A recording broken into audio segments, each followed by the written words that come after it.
Well, rarely, Penny, do South Australians get that welcome up here. So. Mind you, I'm married to one.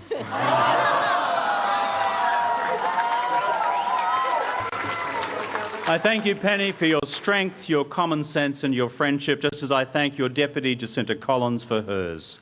To the Cabinet, the Ministers and the Parliamentary Secretaries, I value your energy, your fighting spirit and your dedication, and that of all your staff who have been out there supporting us all the way through. To our branch members, our campaign workers and our volunteers, I thank you, the army of true believers.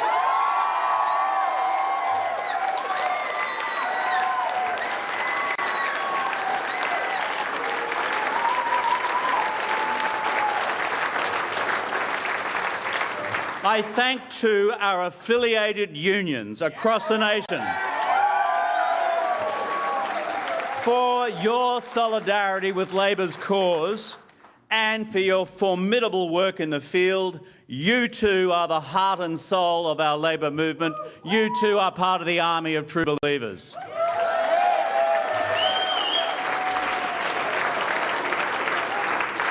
To my Prime Ministerial staff, what a fantastic team. Bruce Hawker is here somewhere, a person who has worked on 40 Labor campaigns over the years, is a campaign veteran. Give him a round of applause.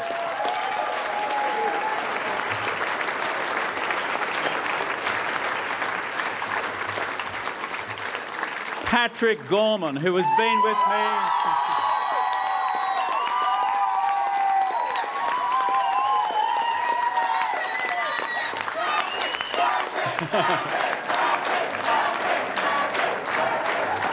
And for a sand groper from West Australia, has settled into Queensland remarkably well.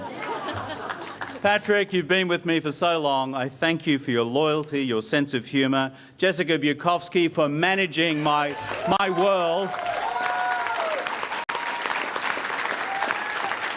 She's a Queenslander, by the way. Fiona Sugden, my press secretary, who came back from her previous work with me as Prime Minister to join this cause of the last couple of months. Fiona, we love you. 3 kids under 3 or 4. How does she do it with a baby of 6 or 7 months? Wonder Woman, that's what I say. And also, of course, Corrie McKenzie, who is here as my Deputy Chief of Staff.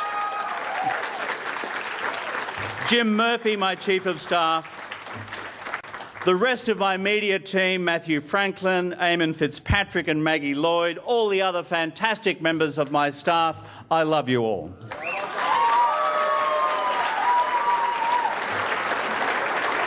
And for putting up with me. I really do thank you for that. Finally, I'd like to thank also our National Secretary, George Wright, and his incredible staff of 150 workers at campaign headquarters down there in Melbourne for all the work you have done. Thank you, team.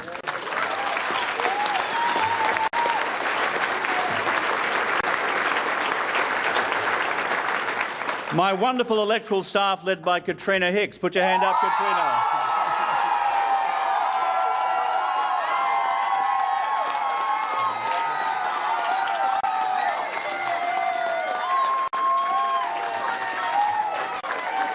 And the whole electoral team, including my longest-serving staff member, Fleur Foster, out there in force today. You are a team of champions.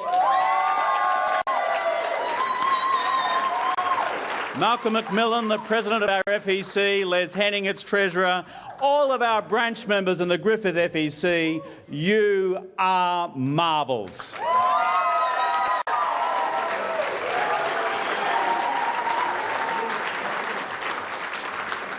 And finally, to each and every member of my family here. They are my life, my hope, my encouragement, my support, and without them, I could have done none of this. With them, it has been possible. To Rays and Marcus, to Nicholas and Zara, I love you all.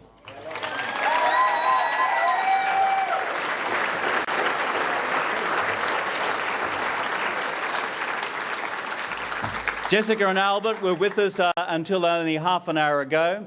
Our bub, our granddaughter Josie, has come down with a fever. They're now off at the local hospital. That's life on the campaign. She would be here in spirit as 14 months old, the youngest young Labor member ever.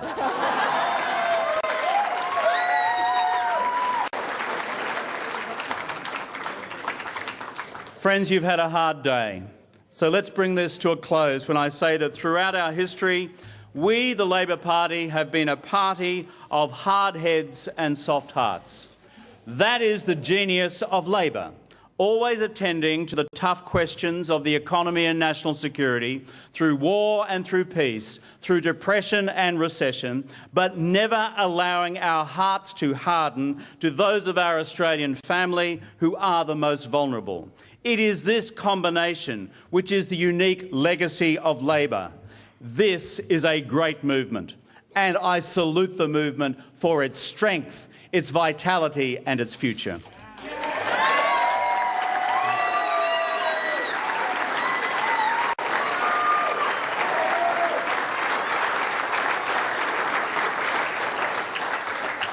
I have been honoured to serve as your Prime Minister and as your party's leader. But there comes a time when you know you've given it your all, and a time for the party to further renew its leadership for the future. For me, that time is now. So I will not be recontesting the leadership of the Parliamentary Labor Party. The Australian people, I believe, deserve a fresh start with our leadership. I know this will not be welcome news to some of you. But my responsibility has been to maintain Labor as a fighting force for the future so that we can unite behind the next leader of our party.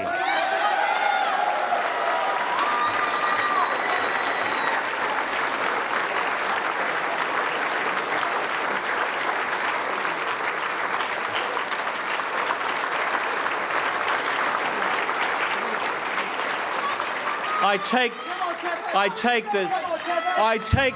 have taken this decision with a heavy heart because I love this party, I love the movement, I love the values for which we stand, I love the vision we have for Australia's future, and I love the hard work of translating that into policies that make our future. Disability care, Medicare, Denticare, the future, better schools, better hospitals. That's us. We do those things. But the time has come for renewal. We've begun the process of party reform, including the process new formed for the election of the leader, so that in the future our leaders will be elected by a combination of 50% of you, the entire branch membership of our party, and 50% from the parliamentary members. This is the beginning of the democratisation of our party.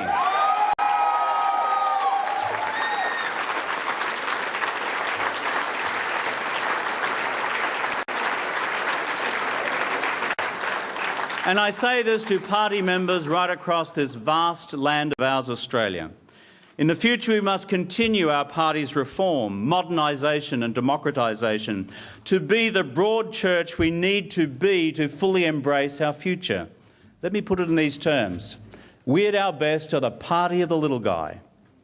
By which I mean this. If you're a person out there who has a disability and you cannot work, then we support you. If you're a person out there who can't find a job, we support you. We support you to find a new job. If you're a person out there in work, we support you having decent work with decent pay and decent conditions.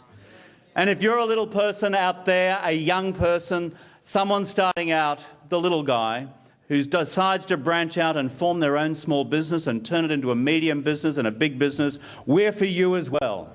We are the party of the little guy. Because it's from the little guys, the forgotten people of Australia, sometimes, that our nation's strength is built for the future. So, friends, you won't hear my voice in public affairs of the nation for some time. That is as it should be. So to you, the Australian people, I thank you, one and all, for this opportunity to serve as your 26th Prime Minister of this nation, Australia, one of the greatest countries in the world. I thank you all.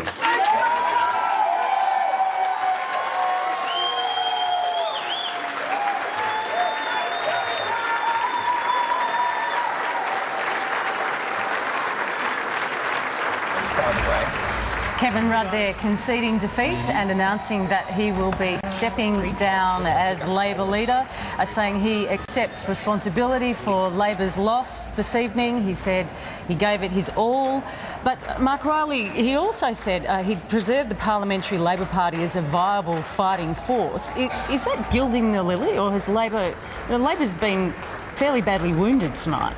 It sure has. I've heard a lot of concession speeches, but that's the strangest one I've heard, Chris. I've never heard such a victorious concession speech in my life. Kevin Rudd did say he accepted personal responsibility for the loss at the election today, which is profound. But he did say that he had saved the party as a viable fighting force. He said that the seats that were supposed to be lost in Queensland had been held, that all members of the cabinet had held their seats. He entreated Paul Keating